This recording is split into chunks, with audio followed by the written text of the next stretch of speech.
G'day, Sam. Good to see you. Good to see you, sir. Yeah, long time. Yeah, it's been a while. Ready to take you for a drive? Yeah, no problem at all, mate. And tell me if this is too cold too, mate, because you know, as I always say, It's too hot, buddy. yeah, with the, with you, older players always worry about pneumonia. Exactly. Breakdown. 164 games for Carlton, Jimmy. Yeah. 1976 to 1990. But amazing in the current day, you played your first game while you were still at school. Yeah, I did, yeah. What year were you in? Year 11. Year 11, and that's as far as I went. I'd had about 2 or 3 weeks here, and the teacher said you're about 4 years behind. He said you should be back in Form 2, and so I said, well, I'm getting out of here. So I gave all the books to the kids that needed them, and went and played football and got a job. So 76 was the first year.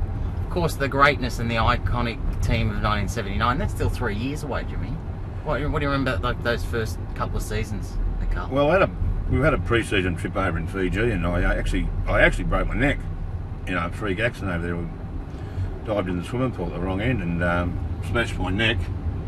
And didn't know till 10 days later that we got back that I had a broken vertebrae in my neck, and so I sort of lost a year out there, more or less, and then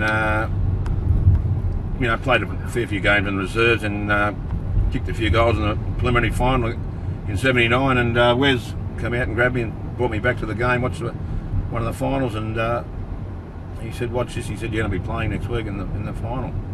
That led to me getting a game in the '79 grand final, which is a memorable game, that one. So like a month before the '79 grand final, you weren't in the senior team? No. Okay. No. Wow.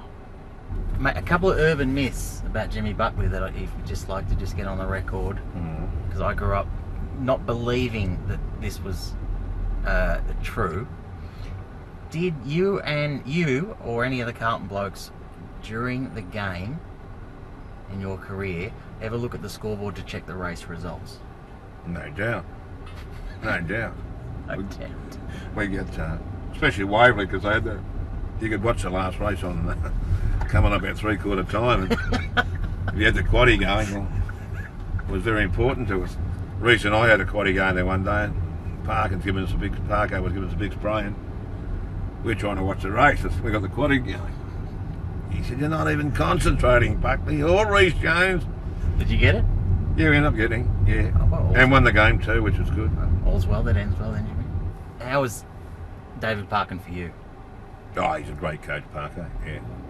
He's probably the, I still today say he was the one who revolutionised football, Did you enjoy David Parkin's Friday night phone call, Jimmy?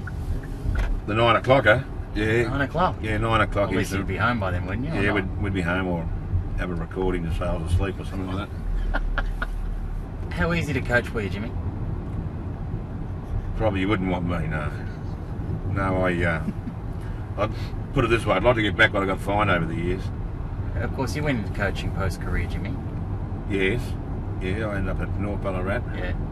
After I left in 1990, just before I was going to get sacked. Jono got sacked, and I said, I knew I was next, so I got in early and went out and resigned. Dylan's there now, your son. Yeah. He sat there. Yeah.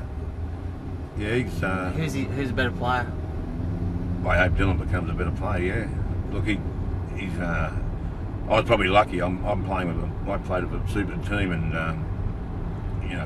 every line had 3 great players on it. We're Carlton have struggled at the moment. We've hit rock bottom over the last few years and that. And Jimmy, I've never heard you be this modest, mate. You were a best and fairest winner, an 82 premiership player. You're making yourself sound to be like a marginal fringe player. Yeah, look, You're a good player. I had a good year in 82. There's no doubt about that. And I led every award by 100 yards and got glands of the fever for about 6 games to go. So I didn't play the last 6 games. So I should have won a Brownlow, really. I don't think that. Well, there's worse players than me have won it, I guarantee you that. I'm glad that I pushed you there, mate. This false modesty crap, that's ridiculous. I like that it didn't take you long from being humble and I played in a great team to I should have won a Brownlow. 2 beautiful kids, mate, between Dylan and Jessica, and very, very proud of Jessica. She's a ballerina. She's been over to Munich for 12, spent 12 months over there dancing in the Bavarian ballet company. And how many times have you seen her perform, Jimmy? I wish we had a lot to see it. How was your first ballet concert? How'd you go? Watching your daughter? Probably fell asleep, I think. Probably fell asleep. Bit hard, but you grew to love it, you know, at the end of the day, and because it's, I tell you now, football's hard, but ballet, I reckon it's even harder. You got, you know, I know boxing's hard, football's hard, but ballet, got to be so disciplined. Yeah. And you make one mistake, and that's your whole routine's stuffed. Whereas football, you can make a mistake, and 2 minutes later, you can be a hero again. Yeah. What are the chances of you and I going to the ballet one night, Jimmy? Oh, I think I'm ballet out, I think. There's only so many you can go to, isn't there? Only so many you can go to. That nutcracker went for about 4 hours. What do you remember of your pre-seasons, Jimmy? I just got to ask you this, because do you remember ever doing the 100 hundreds? Yeah, I remember doing 100 hundreds a number of times. One year we carried, Reese went down on 98, and Jono and I carried him the next 2 to get him over, and that's what teamship's about. We carried him over. Reese was gone, absolutely gone. He didn't have the guts in him at those days. We had to put a bit of it into him, and we dragged him across the line to get his 100 hundreds. Otherwise, you had to do it again in another fortnight, and no one wanted to do that. The famous game against Essendon. Sorry to bring up bad memories. Essendon, yeah. Essendon, where Neil Danaher kicks all those goals in the last 5 minutes. Fitzy gets done for time waste. All I remember before that is you kicking a goal from inside the square. Yeah. Now my question is this, Jimmy: did you and the boys celebrate a bit too early then? Did you think it was over then? I didn't celebrate that early. Frank Marcazzani came over and picked me up and holding me up in the air and running me around and said he thought it was all over, and probably a lot of us did think it was all over, and it's never over till the siren goes, as you well know. That's what's happened, and I couldn't believe it. It happened, Sam. It happened. They got cut and goal assisted, and Neil Danaher kicked that goal. Fitzy holding the ball, and he doesn't like that Ian Robertson, who played the free kick against him. Fitzy. Still dirty on that, Jimmy. Still bring it up with Fitzy now and then when I see him. Jimmy, I've got the 1988 June edition of the Blues News in front of me. All right, I'll just show. There's a camera there. Player profile, Jimmy, 1988. What did I weigh then? You weighed, it was 78. Yeah. Leave it at 78 that. now. James Robert Buckley. That's it. Number 16. Date of birth the same. Do you drink alcohol? Yes. Correct. And still haven't stopped. Do you smoke? No. No. I thought you were a rarity back then, Jimmy. No. Not even socially. No, I used to smoke a cigar after a grand final, and it was the 3 grand finals we won, and we cooked for a week after that if we smoked it anyway. Any other TV shows from that time that you remember enjoying? Kung Fu. Oh, yeah. The old Kung Fu one. Quite Shincane. Yeah, I actually a funny story there. When we went over to London, when the North Melbourne Carlton games were going over in London, and I was working with the CUB and stayed at the Mayfair where all the movie stars stayed. We upgraded ourselves a bit. I actually got to know David Carradine very well.